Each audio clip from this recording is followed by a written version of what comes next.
Hey, good morning to everybody. Happy Friday. It's Daryl here. It's bright and early 4 a.m. here in Connecticut on the East Coast.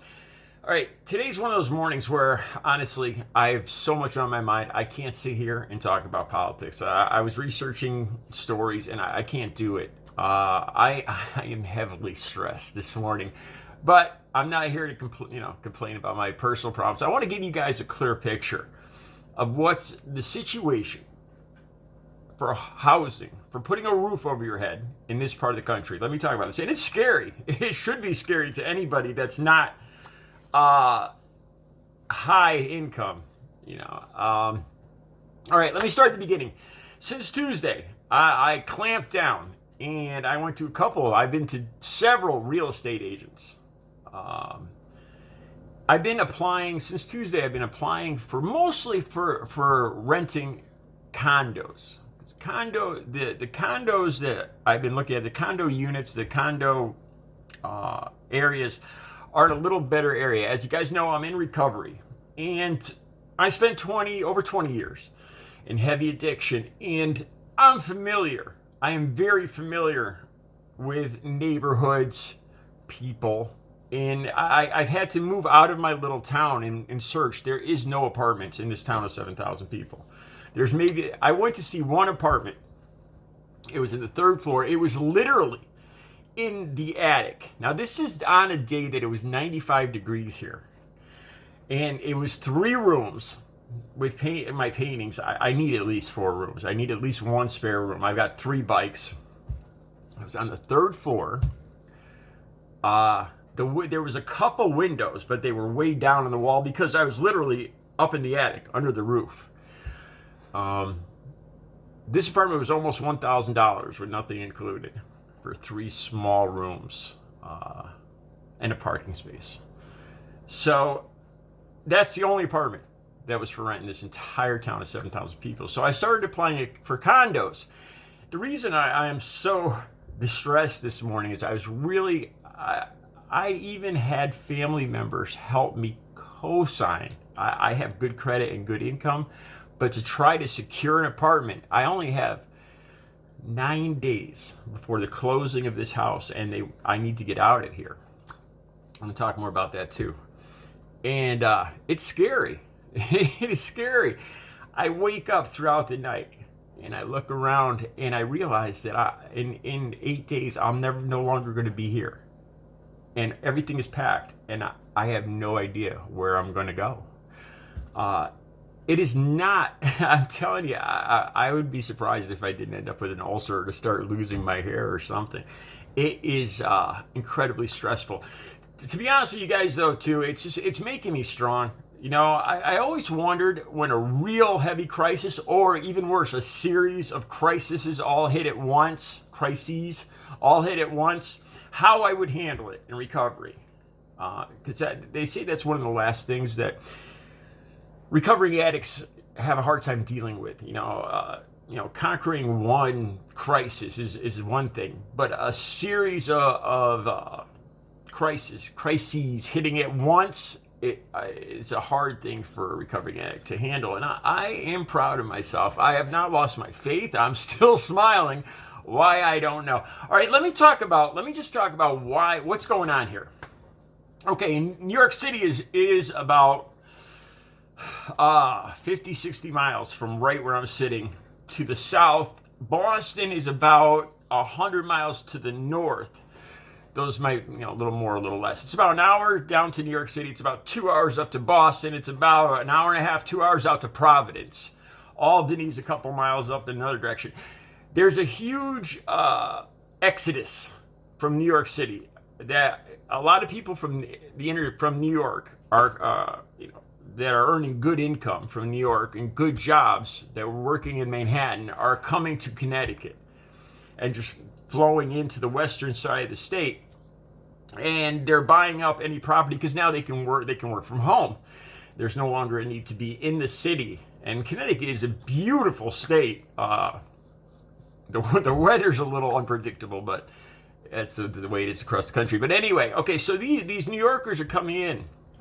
Now, the price of homes have skyrocketed. A home that was selling for, a condo that was selling for maybe $88,000 a year or two ago is now selling for $125,000.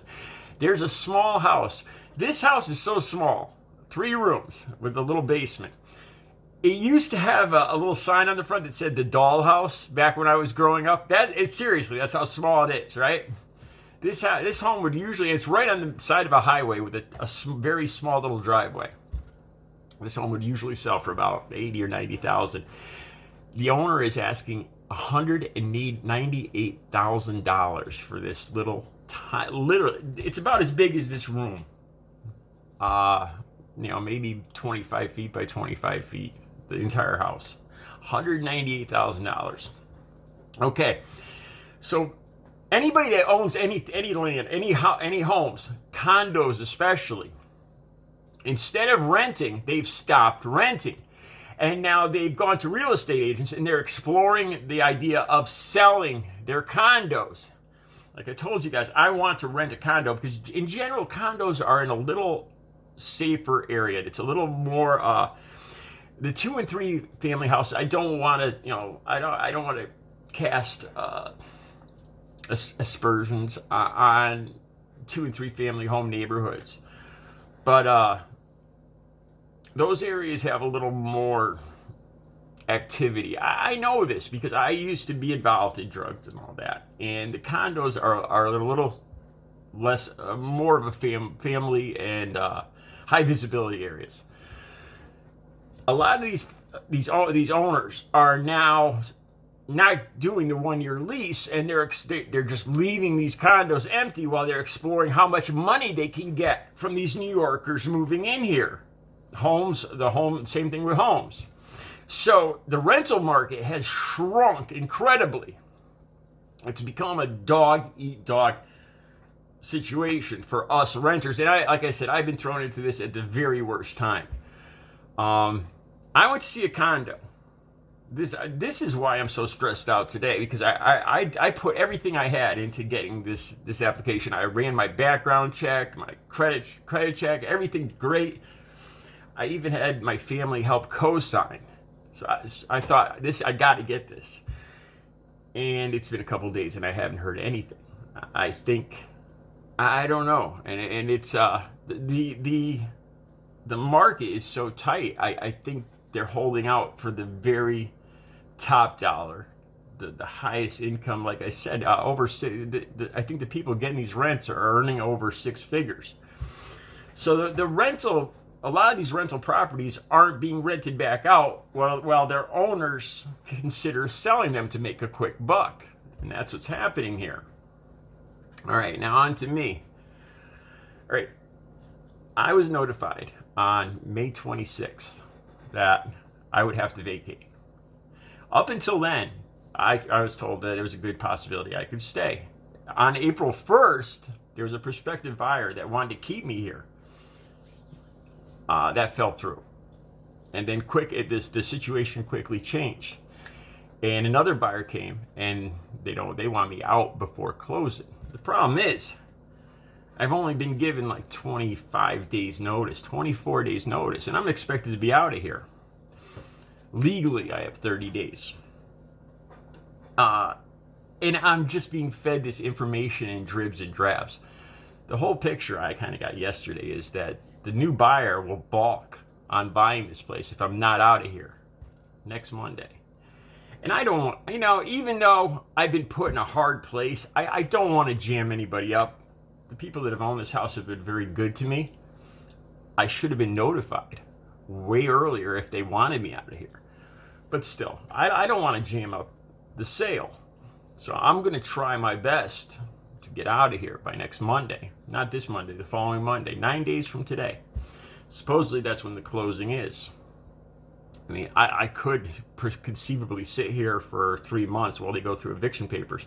There's an eviction moratorium up until June 31st. They wouldn't even be able to file eviction papers till July 1st, and then I would have at least 3 more months. But I don't intend on doing that at all. It's not going to do, it's just going to, the stress of that would kill me.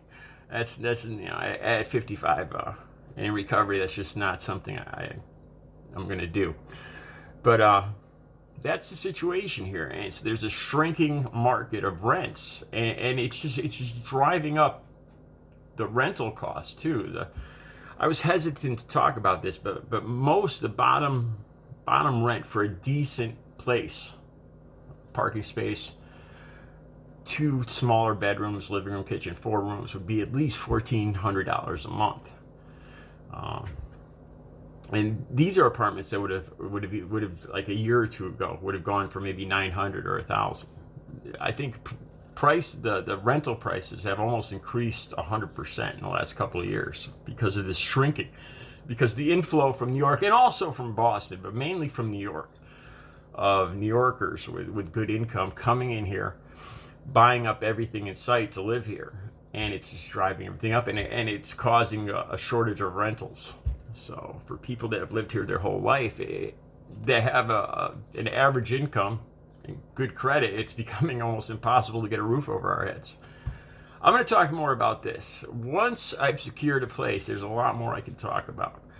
So stay tuned on this. All right, you guys have a good Friday. I will be back later with another video today, Friday. Have a good Friday.